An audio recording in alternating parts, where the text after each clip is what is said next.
என்னை தேடும் இறைவனே, உம்மை நாடி வருகிறேன். என்னை தேடும் இறைவனே, உம்மை நாடி வருகிறேன். ஜூன் 28. இன்றைய தியானத்தின் தலைப்பு இக்கட்டில் இளைப்பாறுதல். வாசிக்க வேண்டிய திருமறை பகுதி ஆபகுக் 3. இக்கட்டு நாளிலே நான் இளைப்பாறுதல் அடைவேன். ஆபகுக் 3:16. இது ஒரு சங்கீதம். ஆபகுக் என்ற கவிஞனும் தீர்க்கதரிசியுமானவர் தன் இரு கேள்விகளுக்கு ஆண்டவர் தந்த பதிலிலிருந்து ஆண்டவரையும் அவருடைய செயல்களையும் புரிந்து கொண்டார். இப்போது ஆபகுக் கேள்வி கேட்க துணியவில்லை. மாறாக அவர் செய்த பேர் அற்புதங்களையும் அவருடைய வல்லமையையும் சொல்லி தன் தீர்மானத்தையும் விண்ணப்பத்தையும் அவர் பாதம் படைக்கிறார். ஒரு சில அதிகாரங்களே அடங்கியுள்ள இந்த தீர்க்க தரிசனத்தில் தீர்க்கதரிசியின் பல்வேறு உணர்வுகளை பார்க்கிறோம். முதலாவது விண்ணப்பம். கோபித்தாலும் இரக்கத்தை நினைத்தருளும். வசனம் 2.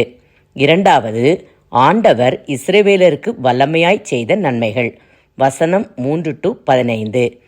அவர் இஸ்ரவேலருக்கு செய்த ஒரு சில நன்மைகளை நாமும் பார்ப்போம்.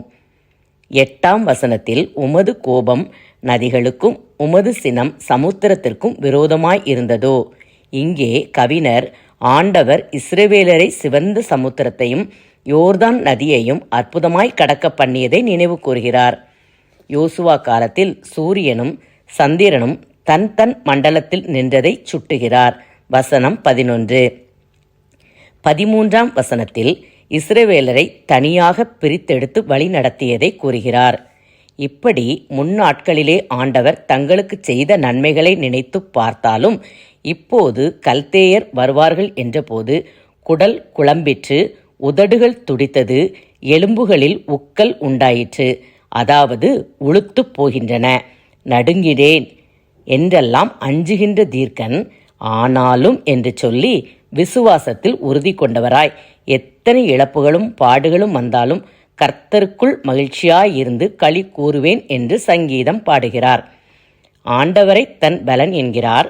ஆண்டவர் ஆபகுக்கின் கால்களை மான் கால்களைப் போலாக்கி உயரமான இடங்களில் நடக்க பண்ணுவாராம். 16 முதல் 19 வரையுள்ள வசனங்கள் நாம் சோர்ந்து போகும் போதெல்லாம் எடுத்து படிக்க வேண்டிய வசனங்கள். ஆண்டவர் நமக்கு எல்லாம் தருவார் என்று நம்புவதும் விசுவாசம்தான். ஆண்டவர் நமக்கு எதுவும் தராவிட்டாலும் அவருக்குள் மகிழ்ச்சியாயிருப்பதும் விசுவாசம்தான். நமக்கு 2 வகையும் வேண்டும். விசுவாசத்தில் ஆபிரகாமையும் பின்பற்றுவோம், ஆபகுக்கையும் பின்பற்றுவோம். விசுவாசத்தில் ஆபிரகாமையும் பின்பற்றுவோம், ஆபகுக்கையும் பின்பற்றுவோம். ஜெபம். என்னை இரட்சித்த தேவனே, இக்கட்டு நேரங்களில் புலம்பாமல் உம்மை இறுக பற்றிக் கொள்ளும் விசுவாசத்தை தாரும். ஆமேன்.